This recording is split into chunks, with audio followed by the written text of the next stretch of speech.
it was like, it was like a little shit back in the day, the East Coast, West Coast punk stuff.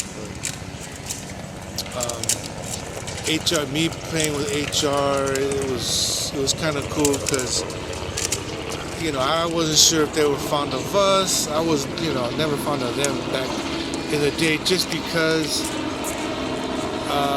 some shit that happened at the Santa Monica Civic. We got down with some of their bouncers, as I can recall. It was just nothing. It wasn't my cup of tea. But again, hanging out with Fishbone, working with them, I got to meet these cats.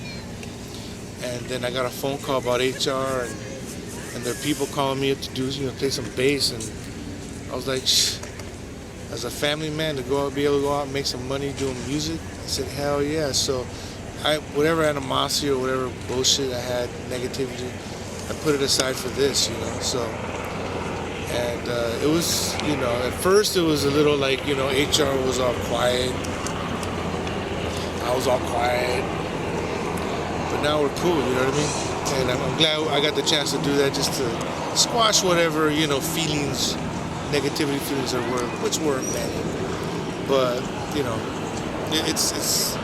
it's really cool, and I'm honored to play with HR. And I think in next year, 13, we will be doing some shows, more shows. We just played Gilman's in Berkeley. And Gilman, it was Horny Toad. It was HR and Luicidal. And it was a great show. And so I was telling HR, man, we got to take this to the East Coast and do it. And fucking, it'll be badass to do this. So, yeah, the whole East Coast, West Coast thing, I mean, whatever. I mean, it ain't no big deal anymore. Plus, now, me playing with HR, it's a beautiful thing.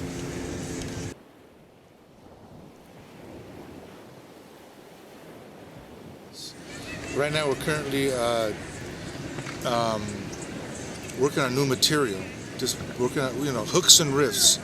I tell the fellas, man, get your shit recorded like I do, and then when we all get together rehearsal, we all put our shit together. And so yeah, we're putting new shit out in 2013. I don't know what label or whatever, but Luicidal will be coming out with some new material. And it's going to be punk rock, 80s style shit. That's all I know. I ain't going to try to dress it up and be all fancy, get funky or get jazzy or get rocked out. It's going to be straight hardcore. Okay. Old Louichi style punk rock.